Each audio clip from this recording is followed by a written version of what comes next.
Olá, alunos do MEC, o seu universo do mecânico. Bem-vindos a mais uma aula técnica, a mais uma aula de informação aqui no seu universo do mecânico, trazendo sempre detalhes, dicas, novidades a todos vocês que nos acompanham diretamente aí da sua casa, da empresa que você trabalha, da Lan House, por que não? Enfim, de qualquer ponto que você possa justamente ter toda a informação técnica, todos os detalhes, todas as dicas sobre sistema de gerenciamento eletrônico do motor. E hoje, aqui no seu UMEC, a nossa aula de número 77 de 2014, ou seja, aula de número 77, já quase chegando na 80ª aula, né? Aula de número 80, já semana que vem, para vocês terem mais e mais detalhes, mais e mais dicas e informações. Um abraço ao Juliano Ferreira de Freitas, pessoal da Auto Rafim também linkado, Anísio Halber, Diego da Zancar, Edson Bispo Santos, Edu Pereira, Jaimilson Gomes, José Fermiano da Silva, Juliano Freitas, Leandro Gordilho, Leandro Cruz, Magno Bertoldi também linkado, Washington Alves da Silva, Pedro Jerônimo de Lucena, um abraço, Pedrão, enfim, tantos e tantos alunos, nem dá para falar o nome de todos, né? Linkados aqui em mais uma aula técnica para todo o Brasil, onde estaremos abordando o sistema de gerenciamento eletrônico do motor do Gol Geração 6. Então vamos à tela de apresentação do sistema, gerenciamento eletrônico, Volkswagen Gol G6, 1.0 Flex, sistema de gerenciamento ME 17.5.20. Então, um sistema de gerenciamento bem atual, bem moderno, e hoje o nosso quarto encontro sobre este veículo, e já entrando na aula de sinais de entrada. Veremos hoje sensor parte 1, ou seja, a primeira parte do sensor, né? Os sinais que dão a informação para a ECU adequar todo o mapeamento do sistema. Aula passada, o tema foi o importante subsistema de combustível, né? Afinal de contas, medir pressão, vazão de bomba é extremamente importante, né? Sempre está acompanhando todo o tipo de funcionamento, o tipo de teste de pressão, vazão da linha de combustível, são informações importantes. Afinal de contas, são formas que nós temos de monitorar um subsistema que não é monitorado pela ECU. Raciocinar o que eu quis dizer com isso? Se você testa pressão e vazão de bomba de combustível, você monitora um componente importante que não é monitorado pela ECU. Ou seja, temos até um regulador de pressão, mas ele é mecânico. Não tem sinal para a ECU, não tem informações com a unidade de controle do motor. Então temos que estar o quê? Sempre testando esses componentes, tá? Bom, aula de hoje, primeira aula sobre os sinais de entrada, e veremos simplesmente nesta quarta aula no Gol G6, temperatura do motor, então um sensor que dá a informação da temperatura do sistema de arrefecimento do motor, e o sensor de densidade, que nesse modelo é 2 em 1, né? Ele é MAP e temperatura do ar admitido numa única peça, porém com sinais distintos, sinais totalmente isolados, tá ok? Então vamos ver essas duas informações, MAP, temperatura do ar, e também uma terceira, temperatura do arrefecimento do motor. Telinha de introdução para vocês. Iniciamos os estudos sobre os sinais de entrada deste modelo do Gol G6, destacando as medições de densidade do ar admitido e a temperatura do motor. Então, quando nós falamos de densidade do ar, o que é a densidade? É como se você colocasse todo o ar que está entrando, tá? dentro de uma garrafa e medisse o peso do ar. Claro, não é peso do ar, mas em termos de quantidade, 3 litros, 4 litros, né? É a vazão do ar que está entrando no motor. E essa informação é muito importante. Por quê? A ECU, pessoal, nada mais é do que um grandíssimo calculador desse tamanho. Grande no sentido de processador, de velocidade, de eficiência. Então ele processa rapidamente as informações. E se ele calcula exatamente pela densidade quanto ar está entrando, para injetar o combustível é só fazer conta. É só fazer conta. Porque isso é uma questão, né, química, de tantas partes de ar para uma parte de gasolina, tantas partes de ar para uma parte de álcool, que é a relação AF, né? Na faixa de 13,2 partes de ar para uma parte de gasolina e 9 partes de ar para uma parte de álcool. Estou falando em partes, podemos falar em quilo. 9 quilos de ar para 1 quilo de álcool, ou 9 litros de ar para 1 litro de álcool. Sendo medidas iguais, não tem problema. Tá?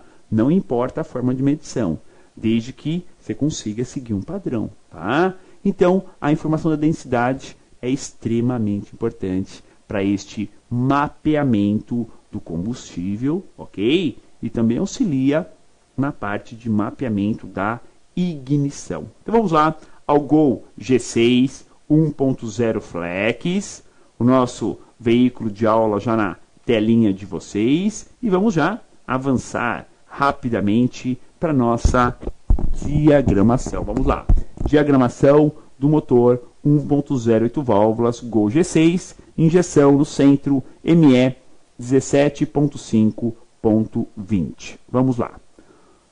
Sinais de entrada: fase, densidade, rotação em PMS, temperatura do motor, lambdas, detonação, interruptores, posição do pedal do acelerador, posição da borboleta e o VSS, ou seja, todos os sinais de entrada, tá?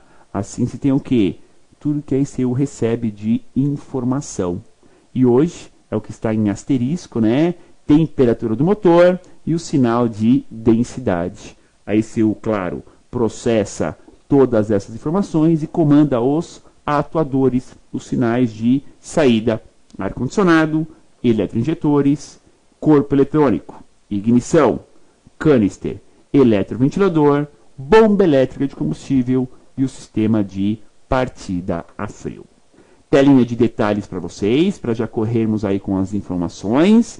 Os cálculos sobre a quantidade de ar admitido são fundamentais para a exata mistura ar e combustível. Ou seja, é uma base muito importante para a ECU controlar o tempo de injeção. Então, já fica uma dica de imediato. Tempo de injeção fora do padrão, veja os cálculos da densidade do motor, os cálculos do sensor MAP e temperatura do ar, ou até mesmo do próprio motor. Porque se o motor tiver com sincronismo errado, má vedação de válvulas, teremos uma depressão interna muito diferente, uma pressão negativa diferente.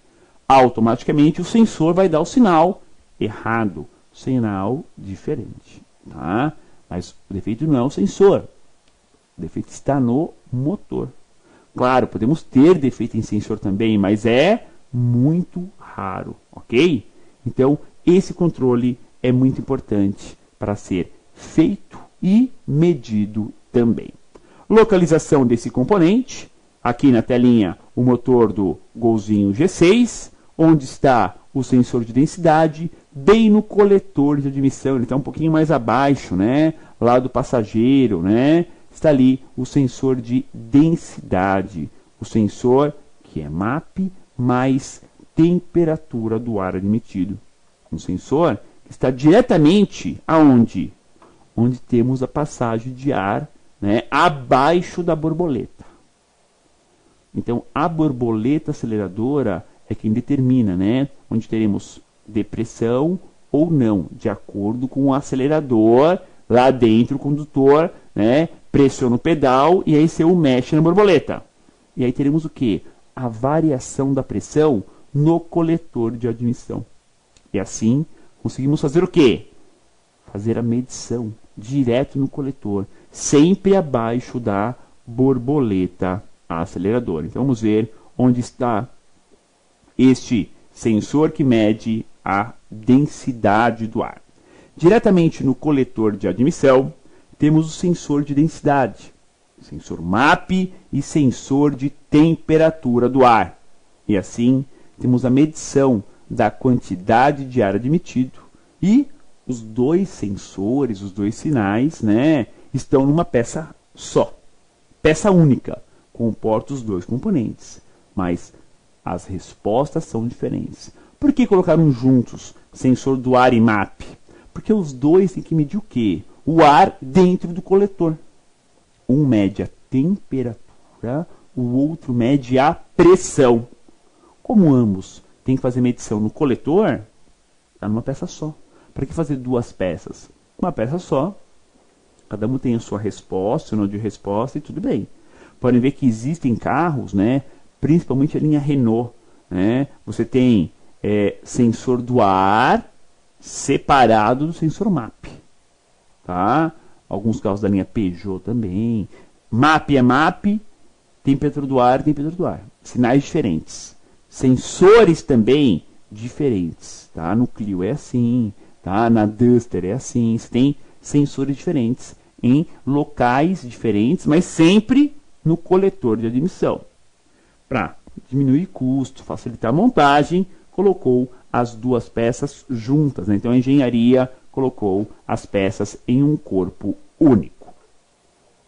Telinha do motor TEC para vocês, né? Este motor aí com tecnologia para economia do combustível. E vamos já falar do sensor. Eis aqui o grande, né? O pequenininho, aliás, né? Sensor de densidade do motor. Uma peça com a sua carcaça toda em plástico, tudo em plástico, ó, extremamente leve, é parafusada no coletor com parafusos tipo rosca soberba. Cuidado então para não espanar, né, não exagerar em aperto, em nada, tá? Porque rosca soberba não é nem rosca, né, normal, tipo paralela, é rosca soberba e o coletor também é de plástico, tá?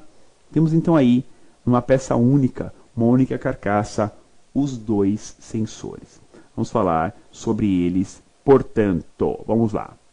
Temos em um único componente duas informações, que ao chegar à ECU, esta tem condições de calcular a quantidade de ar admitida, por isso o nome de sensor de densidade. Mas essas informações são calculadas pela ECU. Aquilo que eu venho batendo na tecla com vocês ultimamente, né, ensinando bastante sobre isso. O sensor do ar, ele não manda o sinal da temperatura do ar para o módulo. O sensor MAP não manda o valor da depressão no coletor ou a pressão no coletor. Não. Eles mandam sinal elétrico. Esse sinal elétrico é recebido e transformado e calculado pela ECU. Ok? Então, os sensores mandam uma informação no nível de tensão elétrica. A ECU transforma e calcula esse valor para saber a temperatura do ar, para saber a pressão, depressão no próprio coletor de admissão. Sempre raciocine dessa forma, ok? Falar agora especificamente sobre ele, sobre o sensor MAP. Estão vendo a peça? Ó, toda em plástico, né? Como falei, parafuso rosca soberba, e esse biquinho vai encaixado dentro do coletor de admissão. Temos um anel O-ring, depois outras fotos. Vamos ver melhor o anel de vedação, o anel O-ring, né? Que vai nesse ponto de encaixe. Temos neste componente simples. Neste orifício, bem no centro dele, temos ali o termistor, né? O sensor do ar e a ligação do MAP. Ou seja, o MAP internamente, ele tem uma membrana que se desloca de acordo com a pressão ou depressão no coletor de admissão. E isso faz com que a tensão que chega para ele funcionar e o aterramento sofram uma alteração de valores. Então, essa alteração de valores é a resposta do MAP lá para a ECU. E essa alteração é em cima do quê? Em cima do que ele é alimentado. Ele é alimentado com aterramento e 5 volts. Essa alteração vai ser de quanto a quanto? De 0 a 5 volts. Não vai passar disso. Nem pode, né? Não tem nem como passar disso. Vai trabalhar justamente em cima dessa variação. Então vamos lá. O MAP é o sensor responsável por informar a ECU sobre a pressão no coletor de admissão, seja esta positiva ou negativa. E ainda a medição da pressão atmosférica local, sempre enviando sinal de tensão elétrica. Então, ó, são 3 sinais que podem aí ter uma variação. O que nós chamamos de uma pressão negativa, quando o motor está funcionando, ou seja, temos depressão no coletor. Tá? Uma pressão negativa. O que é uma pressão positiva? Quando é o contrário, né? Você acelera e tira o pé do acelerador rapidamente, cria uma pressão rápida inicialmente no coletor para depois cair. É a pressão positiva. E o que é a medição da pressão atmosférica local? É quando eu ligo a chave e vou dar na partida. Nesse momento que eu liguei a chave, o MAP já é alimentado. E aí tem o quê? Ele já dá o valor da pressão atmosférica local, que aqui em São Paulo, a pouco mais de 900 metros acima do nível do mar, é uma pressão. No nível do mar é outra pressão atmosférica. Nas montanhas é outra pressão atmosférica. Onde tem mais oxigênio, quanto mais perto do nível do mar, mais oxigênio tem. O motor respira melhor. Quanto mais alto, menos oxigênio tem. O motor respira pior, vamos dizer assim, tá? É igual os montanhistas, né? Eles começam a subir muita montanha, muito, passou dos 4.000 metros, começa a faltar oxigênio, né? Então, o carro é a mesma coisa. Entendam sempre que o motor do carro respira o mesmo oxigênio que nós. É o mesmo oxigênio, né? Então, ao nível do mar, temos mais oxigênio. Nas montanhas, temos menos oxigênio, ok? Quais são as ligações, então, deste sensor, o sensorzinho MAP?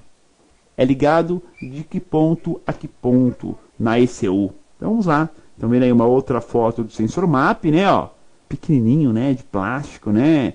Tá cada vez menor esse componente, tá?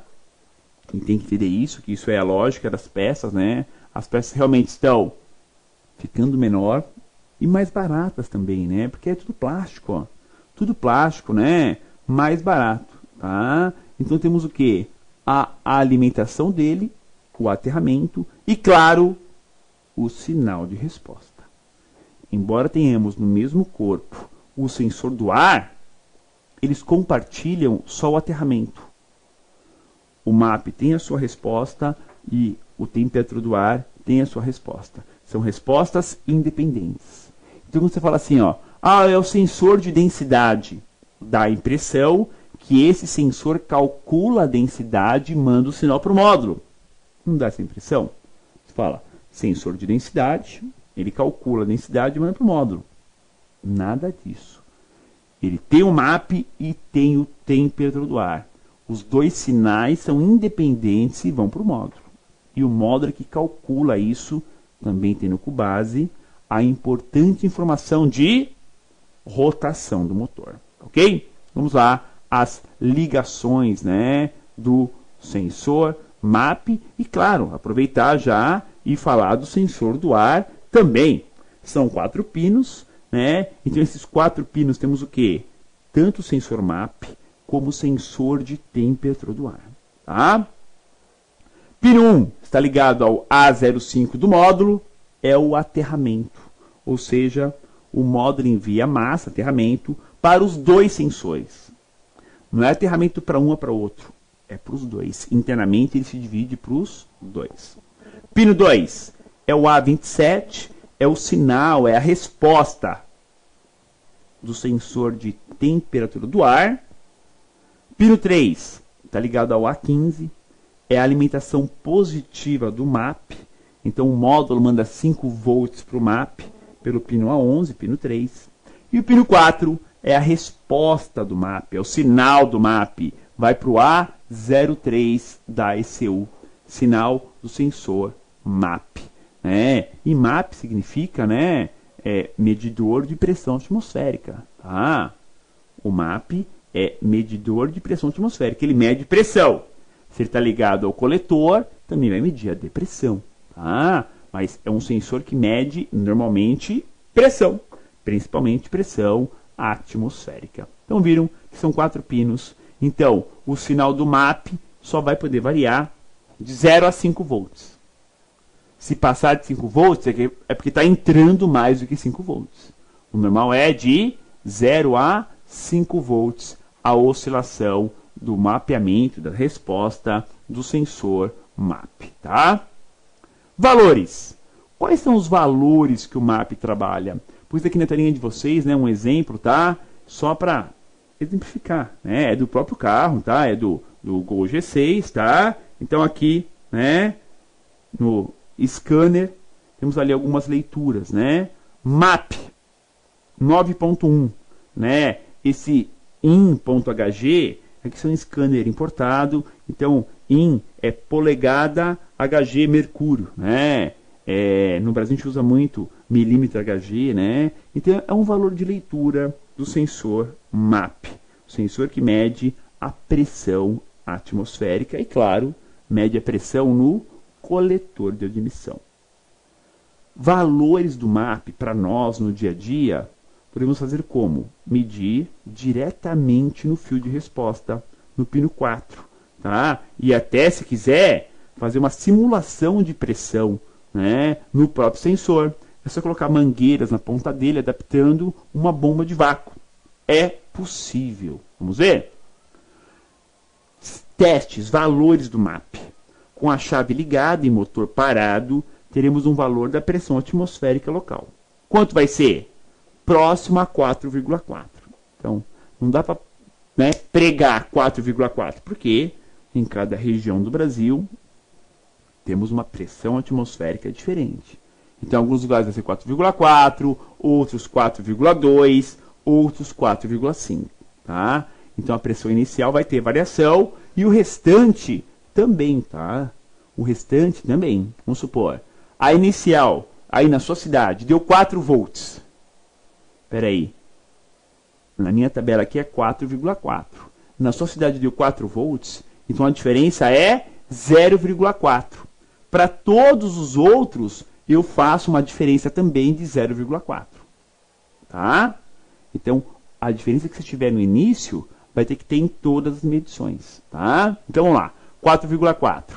Com 100 mm Hg, 3,8. 200, 3 volts. 300, 2,4. 400, 1,6 volts.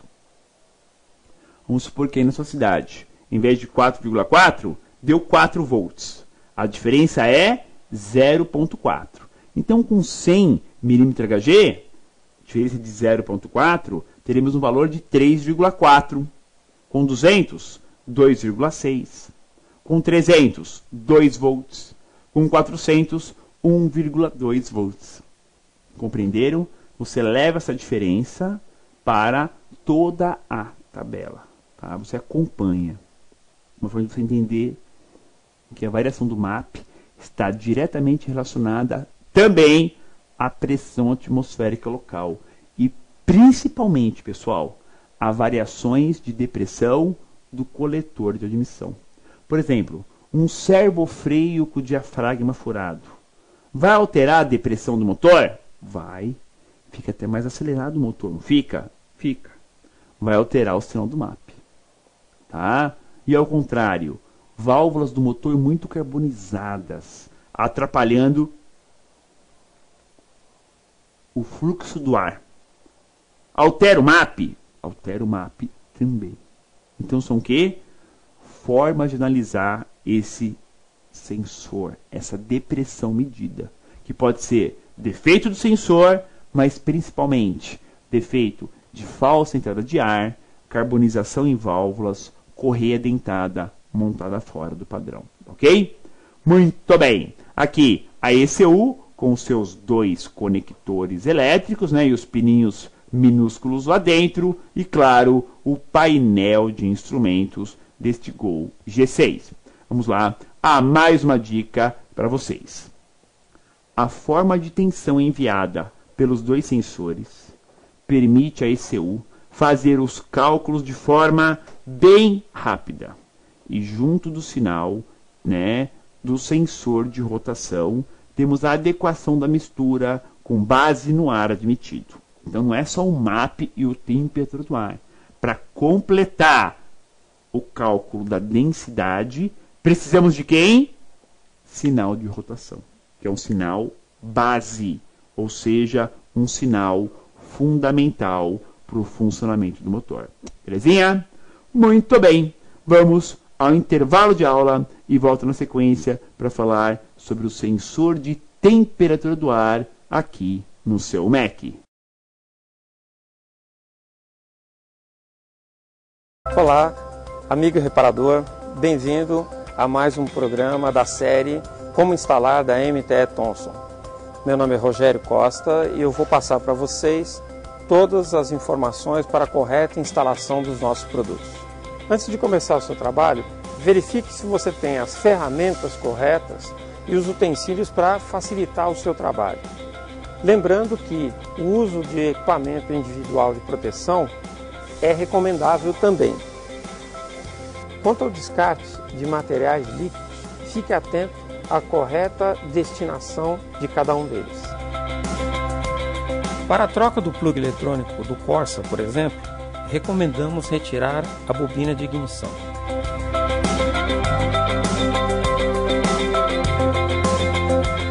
Solte o conector do plug eletrônico. Note que no sensor novo já vem o anel de vedação. Solte com a chave de 19 mm, girando no sentido anti-horário o plug eletrônico usado. Coloque o plug eletrônico novo no menor tempo possível para não se perder muito líquido do sistema. Rosqueie com a mão o novo plug e o aperte com a chave de 19 mm. O torque de 20 Nm. Recoloque a bobina de ignição em seu lugar. Esperamos ter ajudado com essas informações. Acompanhe sempre os nossos capítulos da série Como Instalar. Qualquer dúvida ou sugestão, entre em contato conosco. Até a próxima.